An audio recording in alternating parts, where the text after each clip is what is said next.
Okay, so this happened, this clown show, 250 years of the American experiment, and what they produced to mark the occasion was, to be completely fair, to be completely precise, basically two competing birthday parties.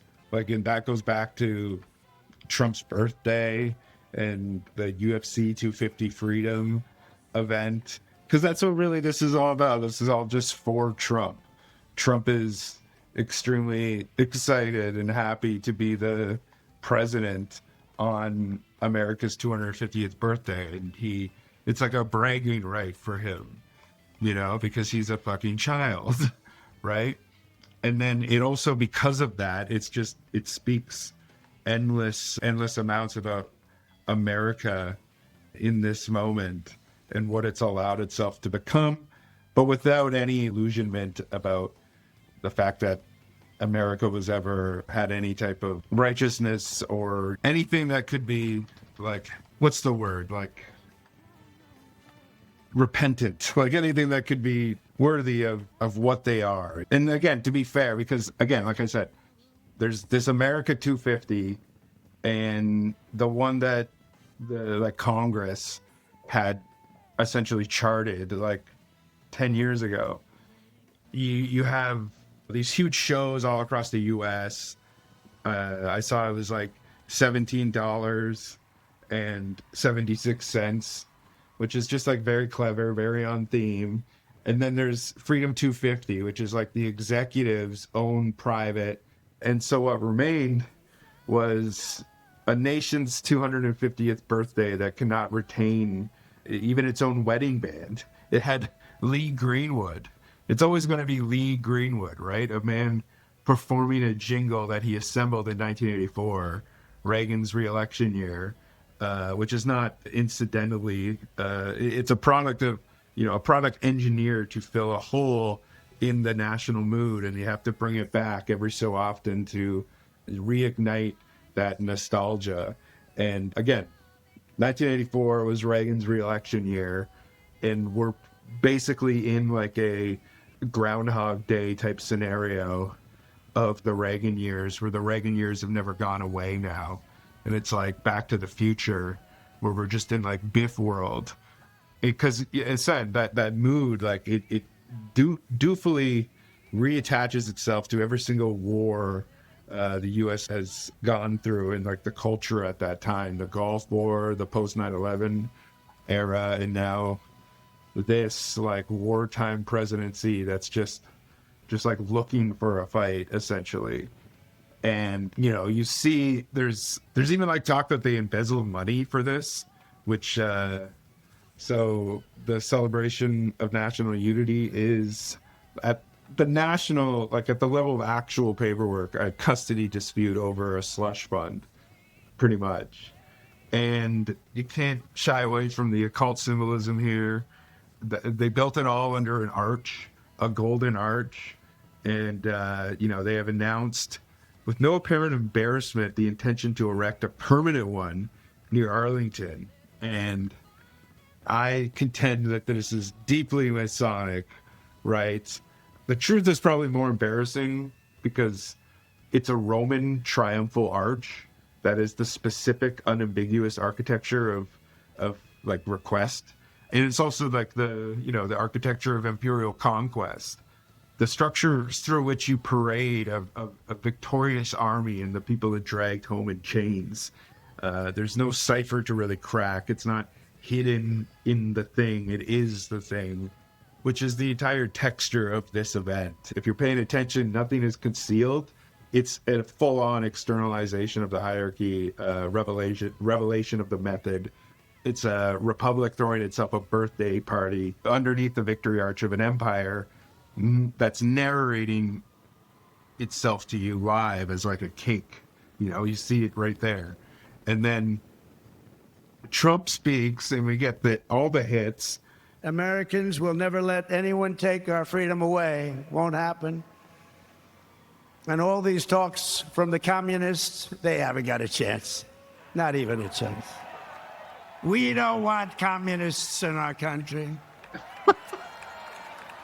let's extend him the courtesy of taking that sentence that he said literally, because that's where it gets quite interesting. As if communism simply doesn't work, simply collapses under its own contradiction, simply requires no intervention, then explain to me, the past century. Explain to me the Palmer raids. Explain to me HUAC. Explain the blacklist. Explain, McCarthyism. Explain Iran in 53, Guatemala in 54, Chile in the other September 11th. You do not extend 100 years and an entire hemisphere of force strangling a thing that was just going to die on its own. And he doesn't stop there. He says, as our Declaration of Independence tells us, we are all made in the image of one Almighty God.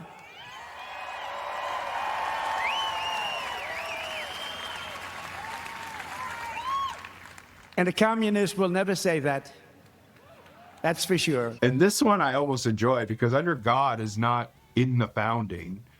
It's not in the original pledge. It was inserted by an act of Congress in 1954 at the absolute peak of the Red Scare, for the stated purpose of distinguishing the United States from what was godless communism, in their words. It was Cold War hardware, and the man who wrote the pledge, they bolted it onto, Francis Bellamy, was a socialist. So the phrase being deployed as some type of shibboleth that communists could never utter was fabricated as an anti-communist device and welded onto the words of a American leftist, right? And he's not quoting scripture, he's quoting 1954. He just doesn't know it, or doesn't care, or he doesn't care if his audience doesn't notice. And I've stopped being able to tell which is worse. But then he mentioned Korea, which was, he said, tonight we proudly thank veterans of the war on communism, including Marine Corporal Pat Finn and Private First Class Rudy Meekins, who fought at the famed Battle of Chosin Reservoir in Korea. That was a rough one. Thank you. Pat fought in hand-to-hand combat with the enemy.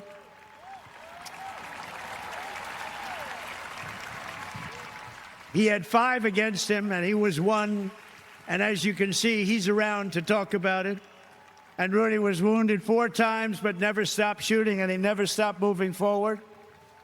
That's very much delivered like a citation for valor. 3 million Koreans were killed. The overwhelming majority of them were civilians. More ordnance, more napalm was dropped on that peninsula than on the entire Pacific theater of the Second World War. They bombed Korea so much that they didn't have any more structures to bomb. They burned down most cities in the north. And the war, of course, never ended. There was no treaty. There was 73 years of a war that was held permanently at room temperature. And that's very much like where the phrase, the battle against communism, becomes, it's like tonnage. It's not editorializing anything.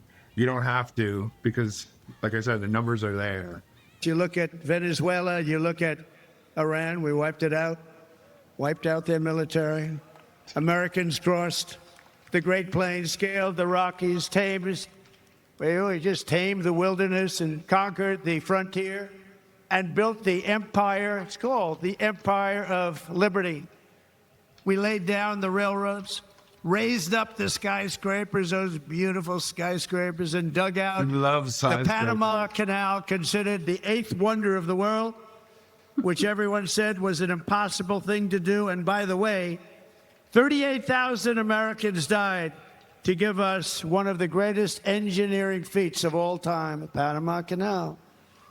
This was the unstoppable spirit that created the world's most powerful industries and built the strongest military anyone had ever seen. And today it is stronger and more powerful than it ever was before. Then he talked about Panama. And this one is very funny, because if you just sit with it for a second, he said that 38,000 Americans died to defend the Panama Canal, which was, he claimed, the 8th wonder of the world. And those are obviously 2 lies. lies nested inside that one sentence, doing two different jobs. The number is obviously wrong. The official American era death toll is around 5,000, 6,000. Historians suspect higher, but nowhere near 36,000. The nationality is definitely the deeper lie, because the dead were not, in majority American. They were Caribbean, they were Barbadian, Jamaican, recruited by the tens of thousands, dying of yellow fever and malaria and dynamite. And some accountings put it on at 4,500 black workers to a few hundred white ones. They were stripped 40% of the working age men off the island of Barbados, and they did not die defending anything. They died building it. For an administration that had essentially no law on the books to protect them. So the sentence sevenfolds the body count and simultaneously reassigns the corpses a citizenship that they didn't hold. The black Caribbean men who actually died are deleted and called Americans, which is like pasted on them, on their corpses. The eighth wonder of the world business, it's not just a punchline. It really is a great metaphor for Trump's psyche. Everything is a wonder. Everything is how, everything is just like a reflection of a monument. And that's actually what's happening here in real time. Much like our recent victory by sinking the entire Iranian Navy, 159 ships, to the bottom of the sea, all done in just a moment's time. Happened very quickly. Yeah. We have the greatest military anywhere in the world. Fucking clown. He said America took out Iran's entire navy, wiped out the military, and the frigate Dina that was put on the bottom of the Indian Ocean by a submarine. 104 were killed out of 136 aboard. The vessel was sailing home unarmed from a goodwill naval exercise that was hosted by India. An exercise that the U.S. Navy itself attended, and by multiple accounts, knew full well that the ship, Dina, was carrying no live ammunition. The crew had been sightseeing. They had no warning before it that they were in any type of conflict, and then it was sunk. So that boast performs a truly remarkable feat of simultaneous inflation and sanitation, right? We annihilated their navy in combat, which very much airbrushes over. We sank a single defenseless ship on its way back from what was essentially a parade that we even attended, and could be a war crime. You could use the phrase war crime. I'm a person on a stream, so I'm not the judge of that. I'm not a tribunal, but I'll note that serious people have called it a strategic embarrassment that raises genuine questions under the law of naval warfare. 104 people killed for nothing does not require the label war crime to kind of sit on your chest like a cold stone. Meanwhile, the Navy that he destroyed is still out there seizing ships in the Strait of Hormuz, still hitting bases in Kuwait and Bahrain, and running a blockade of Iranian ports as we speak. His actual stated objective was to assume total control of their oil and gas markets, like we have in Venezuela. And again, the conquest, they're not even hiding it anymore. That's a man that is announcing the seizure of an energy checkpoint, again, which is illegal. And he's boasting about the military and his plans for their oil, and after these conquests are complete, which are failures. But again, that's the spine of this entire evening. We're going to do the moon, and we're going to go from there. We're going to go to Mars, and we're going to continue to be way ahead. We did Space Force. That was something I was very proud of, and some people smiled. They thought it was foolish, and now they're finding it's one of the most important things that we've done. We were losing to China and to Russia in space, and now we're leading them by giant. He talked about the Space Force as well, which is worth mentioning. $40 billion for 1 year, for one branch, more than double what it got its first year of existence, more than the entire military budget of every NATO member except this one. A single service that is operating in a single domain, orbit, outspending the armed forces of our allies, outspending the armed forces of all NATO members, of Canada, of NORAD, allied nations. What this is directed energy weapons, lasers, high-powered microwaves. And to be clear, obviously, I'm like, these are real. These are fielded, they're in use. They are line items in a budget justification document that anybody can go download. The horror of it is not that there's like a secret orbital death ray. The horror is that it has no oversight, and they always claim that these things are defensive, and that it's always trying to catch up to the adversary, which is China has the laser, Russia has the laser, and America is merely just catching up. Everything in that is framed as a response, never as a reach.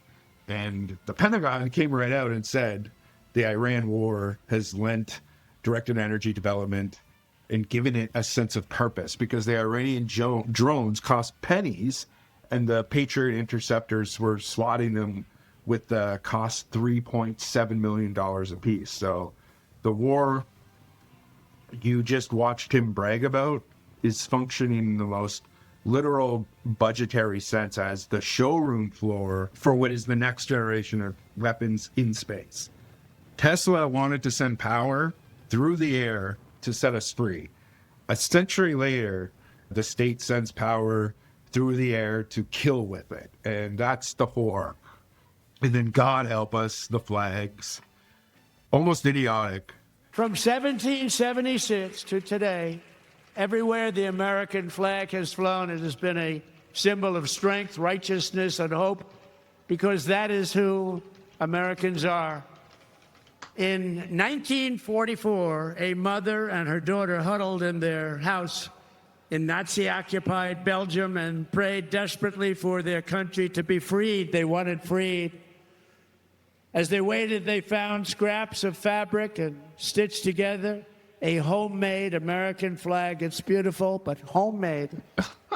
On the day they were finally liberated, and that's what the word is, liberated, they gave it to an American soldier as a gift. Little did they know that that soldier's great-grandfather was none other than the author of our Star-Spangled Banner, Francis Scott Key. And tonight, the next generation of the Key family is with us.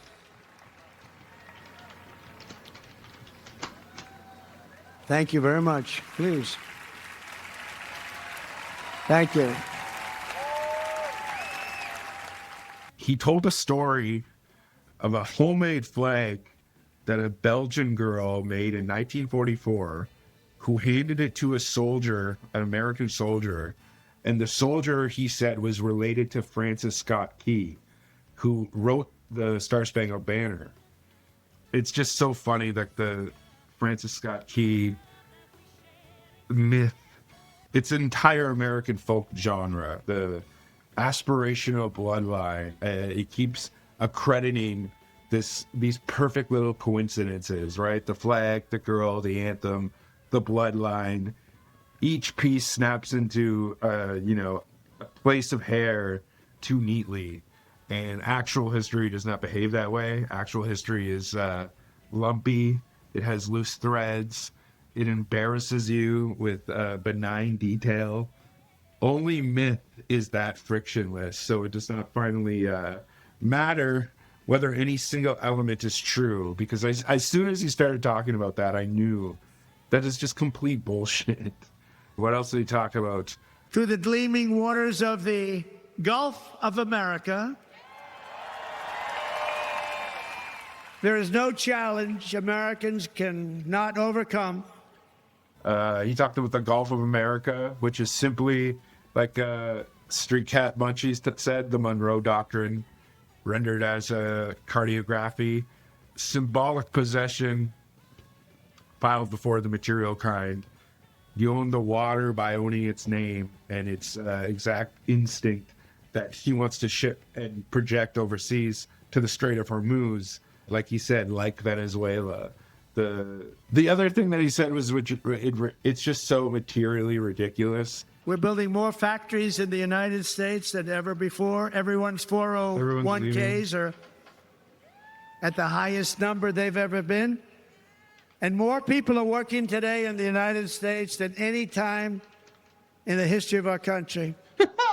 He said that more people are working in America now than ever before, which is true, but it's completely vacant because there are more people than ever in America. So that figure climbs almost every year regardless of who holds the office.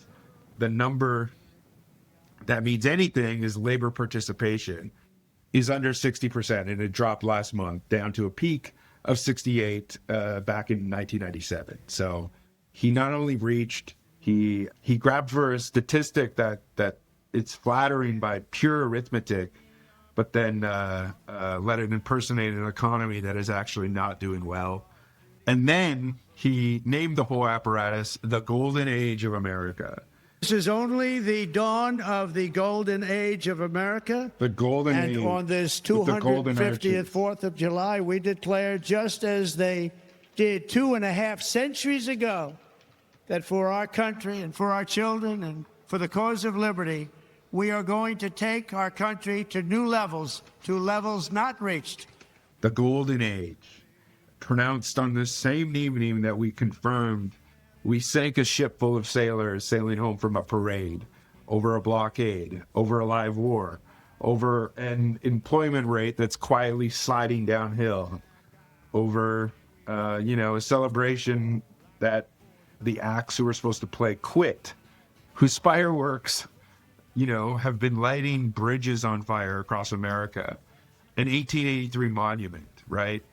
A Gilded Age cathedral built by men who died smoking during the festivities thrown to honor the very country that built it, buried them. And the Golden Age is not a measurement. It's a mythical register, older than the Republic by millennia, and it performs exactly one function. It converts a politician into a hinge of history, the figure who has personally reopened a sacred cycle of time. And it is an instruction for an observer. The instruction is feel the prosperity, but do not under any circumstances count on it. And I guess in closing, you could just say, because so many people, I spent the night just looking at the golden arches, right? The golden arch, the seal of the bloodlines, the real version. Obviously, beyond just the Masonic occultism, that's not something that you need to be focused on. That's what they want you to focus on. The truth is much more frightening. It is an event that is soaked in deliberately ancient, esoteric, imperial iconography. The arches, the Golden Age, the sacred lineage, the whole liturgy of a lost purity now being restored. And obviously, yes, Freemasonry is one of those channels through which that symbolic grammar seeps into the American consciousness and the American elite at the founding. It is the revelation of the method. But the actual grammar that's being shown here is quite older and vastly wider than any occult lodge. It's the common tongue of empire, Roman, classical, providential. It doesn't require secret societies to arrive on that stage, right? And that is the actual terror of this thing, is that there's no hidden hand, because a hidden hand is not needed here. The language is conquest made sacred, of hierarchy made natural, of empire made beautiful, which is spoken from a fully lit stage on a live national broadcast to millions of people completely in the open, and almost no one flinches. No one even sees it. And there's no secret that you can expose. There's no secret that you can dismantle. But it is just an open ritual grammar that the entire audience is being given to recite. And very few people interrogate it. And that is load-bearing in a way that any type of conspiracy can only ever dream of being, because they don't need to hide the empire from you. They stand under these golden arches. They put a flag in its hand with the stars pointed the wrong way. They called it the Golden Age, and they ask you to sing along. And a vast majority of the population, even if they don't like Trump, they sit there and do it because they're patriotic to America. And it's all a ritual.